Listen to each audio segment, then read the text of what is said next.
we are witnessing a sudden, high-stakes pivot from Ottawa. In a shocking maneuver, Canada has welcomed a massive influx of Chinese electric vehicles in exchange for agricultural access. While the eyes of the world have been fixed on Washington's aggressive Western Hemisphere First doctrine, locking down the Americas and squeezing authoritarian regimes, something quietly shifted in the North. A move that doesn't just contradict current geopolitical trends, it threatens to destabilize the most integrated economic alliance on the planet. On the surface, this looks like a routine trade deal. But when you look at the raw data and the strategic timing, a different picture emerges. This isn't just about soybeans or sedans. This is a calculated geopolitical wedge. The question we need to answer today is simple but critical. Is Canada executing a brilliant independent economic strategy, or have they just walked into a 10-year trap that could cost them their relationship with their most important ally, the United States? Let's open the file. First, we have to analyze the timing. Why now? We know that Beijing has been aggressive in courting Canadian leadership, with invitations extending back to the APEC summit in Korea. But we have to ask, what is driving Beijing's urgency? If you look at the global board, Beijing is facing a shrinking circle of influence. The so-called unlimited partnerships are fraying. The economy is slowing down. And with the United States effectively dismantling hostile influence in the Western Hemisphere, removing key players like Maduro from the board, Beijing is feeling the pressure of isolation. From my perspective, this looks like a classic wedge strategy. Beijing sees a fracture between the current Canadian administration and the direction of the United States. They aren't looking for a stable partner. They are looking for a breach in the North American defensive wall. By offering Canada a lifeline while Washington applies pressure, they are effectively trying to Finlandize Canada, neutralizing a key U.S. ally by making them economically dependent on Chinese markets. This is a move designed to sow discord within NATO's North American flank. Now, let's look at the deal itself. It's an EV-for-Agriculture swap. Here is the reality of the exchange. Canada has agreed to cap Chinese EV imports at roughly 49,000 units a year with a tariff of only 6.1%. In return, China drops its punitive tariffs on Canadian canola. Let's be clear about what this represents.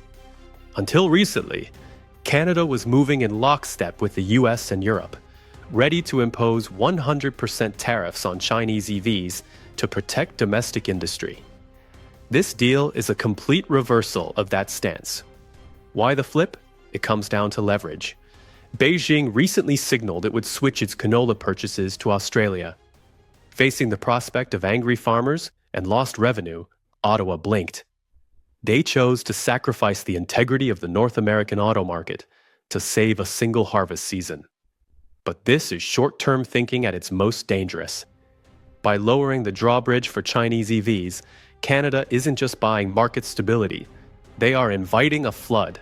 And as we've seen in other markets, once that door is cracked open, it is nearly impossible to shut it again without severe economic retaliation. This brings us to the core strategic error, the assumption of reliability. Can you build a long-term economic strategy based on promises from Beijing? The historical data suggests the answer is a hard no. We've seen this playbook before. When political tensions rise, like during the Meng Wanzhou affair, suddenly Canadian canola is found to have pests and is banned. But the moment China faces a domestic shortage, like the feed shortage caused by African swine fever, those pests miraculously vanish, and imports surge. This tells us that these trade barriers are not based on science or law, they are political dials. By encouraging Canadian farmers to plant more canola specifically for the Chinese market, Ottawa is effectively handing Beijing a loaded weapon pointed at the Canadian economy.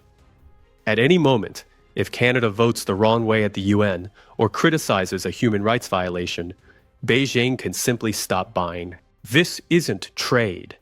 It's the setup for a hostage situation. And frankly, diversifying into a coercive market isn't diversification, it's increased vulnerability. But if the agricultural risk is high, The industrial risk is catastrophic. This is where the rubber meets the road. The North American economy acts as a single organism, especially in the auto sector. Parts cross the border half a dozen times before a car is finished. The USMCA, the new NAFTA, was built on the premise that all three nations, US, Canada, Mexico, would act as a unified trading bloc against non-market economies. By allowing subsidized Chinese EVs into Canada at a low tariff, Ottawa is creating a backdoor into the North American market. Here is the strategic reality. Washington will not tolerate this. The US government, across both parties, views Chinese EVs not just as economic competition, but as a security threat and a product of unfair state subsidies. If Canada becomes a transshipment point for Chinese goods, the US has a nuclear option. The USMCA contains a clause specifically regarding trade with non-market economies.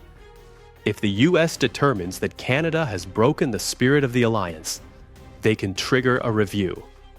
We could see the US slap 100% tariffs on Canadian vehicles to prevent Chinese tech from leaking south.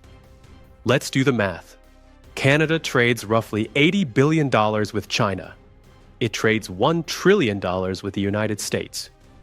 Risking the $1 trillion relationship to secure a fraction of the Chinese market is, in my analysis, a failure of strategic math. There is one final vector we must discuss: the product itself. There is a prevailing myth that this deal will lead to Chinese manufacturers building factories in Canada, creating Canadian jobs.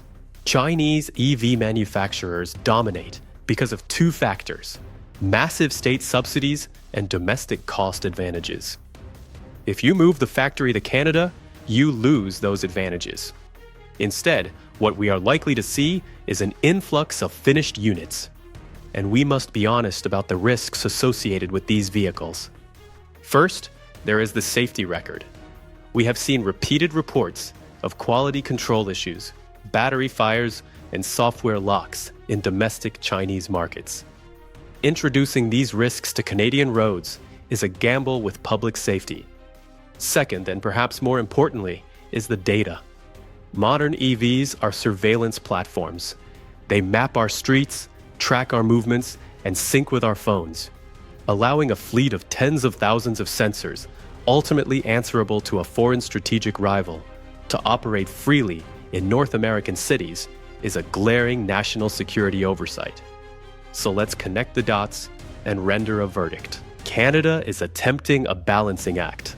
They are trying to appease a coercive superpower to the west, while maintaining their alliance with the superpower to the south. But in the current geopolitical climate, neutrality is no longer an option. The world is dividing into distinct economic blocs. By prioritizing short-term agricultural sales over long-term industrial security, Ottawa is signaling weakness. They are showing that their market access can be bought with pressure. This deal doesn't solve Canada's economic challenges. It deepens the dependency on the very source of the instability. The history of the last decade is clear. Those who view the Chinese market as a savior usually end up as a subordinate. Canada has placed a bet that it can outsmart the geopolitical tides. But with Washington watching closely and the USMCA on the line, this may go down as one of the most expensive miscalculations in Canadian history. That's the briefing. Stay skeptical. If you are interested in related topics, please visit my channel for more content.